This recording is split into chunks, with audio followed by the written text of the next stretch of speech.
স্কন্দন পুরাণে এই একাদশীর মাহাত্ম্য একইভাবে বর্ণিত রয়েছে।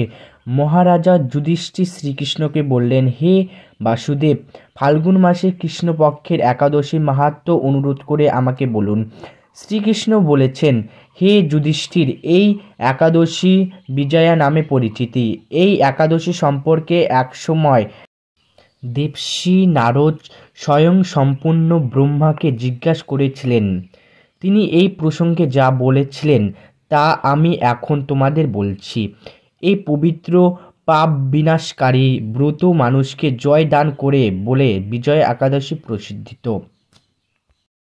পুরাকালে শ্রীরামচন্দ্র 14 বছরের জন্য বনে গিয়েছিলেন। সীতা লক্ষ্মণের সঙ্গে তিনি পঞ্চবটী বনে বাস করতেন। সেই সময় লঙ্কারপতি রাবণ দেবী সীতাকে হরণ করেন। সীতার অনুরোধে রামচন্দ্র চতুর্দিক ভ্রমণ করতে থাকেন। তখন মৃতপ্রাপ্ত জটায়ুর সাথে তার সাক্ষাৎ হয়। জটায়ু রাবণের সীতাহরণের সমস্ত বৃত্তান্ত রামচন্দ্র জানিয়ে মৃত্যুবরণ করেন। এরপর সীতা উদ্ধারের জন্য ব্রাহ্মণরাজ সুগ্রাহের সাথে তিনি বন্ধুত্ব স্থাপন করেন। ভগবান রামচন্দ্রের কৃপায় হনুমান লঙ্কার গমন করেন। সেখানে অশোক বনে সীতাদেবীকে দর্শন করে শ্রীরাম প্রদত্ত অঙ্কুরায়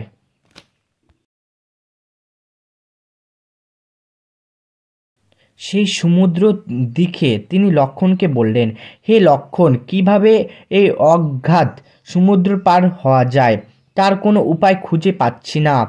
উত্তর লক্ষ্মণ বলেছিলেন, হে পশুবোত্তম, সর্বজ্ঞতা আদিদেব, আপনাকে আমি কি উপদেশ দেব? তবে প্রণাম করলেন।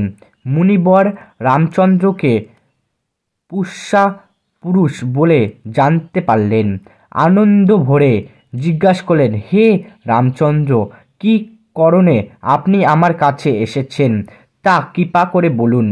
শ্রীরামচন্দ্র বলেছেন, হে মুনি বর, আপনার কৃপায় সৈন্য সহ আমি এই সমুদ্র তীরে উপস্থিত হয়েছি।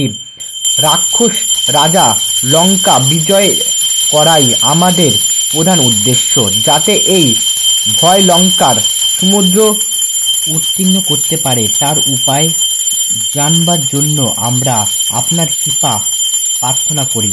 মুনিবর প্রসন্ন চিত্তে এবং পদ্ম আলোচনা ভগবান শ্রীচন্দ্রকে বললেন, হে রাম, আপনার অদৃষ্ট এবং সিদ্ধান্তের জন্য সৃষ্টি এবং ব্রত আমি তা বলেছি।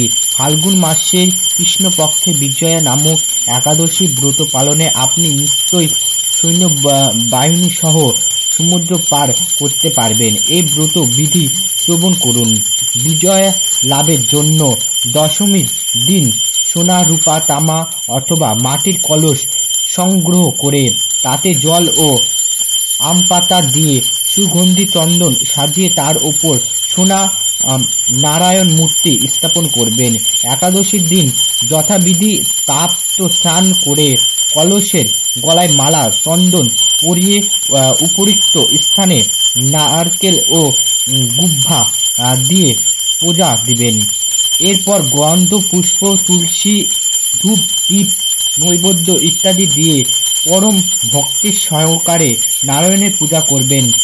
হরিকথা কীর্তন সমস্ত দিক যাপন করবেন। রাত্রি জগৎ করে অখণ্ড ঘি প্রদীপ এবং প্রজ্জিত করবেন। দ্বাদশীর দিন সূর্যোদয়ের পর সেই কলস বিজয়ের জন্য কোনো নদী এবং সরবরাহ বা জলাশয়ের কাছে গিয়ে বিধি অনুসারে পূজা এবং নিবেদন করবেন, যা বিজয়া একাদশী দিন। তারপর এই মূর্তি বেদজ্ঞ ব্রাহ্মণকে দান করবেন। এই ব্রত প্রবাহে নিশ্চয় আপনার বিজয় লাভ হবে। যজ্ঞের লাভ হয়। হে নারদ, ঋষির কথা মতো ব্রত অনুষ্ঠান করে তিনি বিজয় হয়েছেন। সীতাপ্রাপ্ত লক্ষ্মণ জয় রাবণের মাধ্যমে। শ্রীরামচন্দ্র অতুলনীয় কীর্তি লাভ করেছিলেন। তিনি যথাবিধি যে মানুষ এই ব্রত পালন করবেন তাদের এক যজ্ঞের জয়লাভ এবং পরম যজ্ঞের অজ্ঞান সুনিশ্চিত যাবে। এই কারণে এই বিজয়া একাদশী ব্রত পালন অবশ্যই কর্তব্য। এই ব্রত কথা শ্রবণ কীর্তি মাত্রই